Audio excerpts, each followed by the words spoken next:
Peter, நானும் அம்மாவும் நாளை மாமா வீட்டுக்கு செல்கிறோம். சரி, நானும் வரேன்பா. ஸ்கூல் இருக்கு பீட்டர், ஸ்கூலுக்கு போயிட்டு வந்துட்டு விளையாடிட்டு படி. சரிங்கப்பா. பீட்டர், பத்திரமா ஸ்கூலுக்கு போயிட்டு வந்துட்டு விளையாடிட்டு படி. நாங்கள் வந்து விடுவோம். சரிங்கப்பா, நான் பள்ளிக்கு சென்று வருகிறேன். நாளைக்கு எல்லாரும் ஹோம்ஒர்க் முடிச்சுட்டு வரணும், சரியா? சரிங்க சார். என்ன விளையாடலாம்?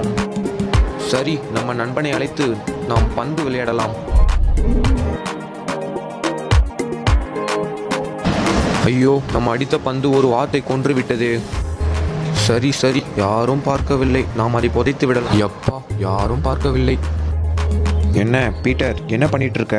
இல்லை, நான் ஒன்றும் பண்ணவில்லை. இல்லை, நீ எதையோ புதைத்தாயே. ஆம், ஒரு வாத்து இறந்து விட்டது. நான் உங்கள் அப்பாவிடம் சொல்கிறேன். இல்லை, வேண்டாம் வேண்டாம், எங்கள் அப்பா திட்டுவாங்க. அப்படி என்றால் என் வேலையெல்லாம் நீயே செய். சரி, நான் செய்கிறேன். எப்படியோ என் வேலை பீட்டர் செய்து விடுவான், எனக்கு கவலை இல்லை.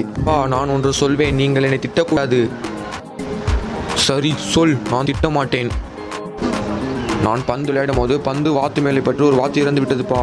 சரி, ஒன்று தானே, நம்மிடம் 100 வாத்து இருந்தது, இப்பொழுது 99 வாத்து இருக்கிறது. சரி, இனிமேலாவது ஜாக்கிரதையாக விளையாடு. பீட்டர், என் வேலையெல்லாம் நீ செய். நான் செய்ய மாட்டேன். நான் உங்கள் அப்பாவிடம் சொல்லணுமா?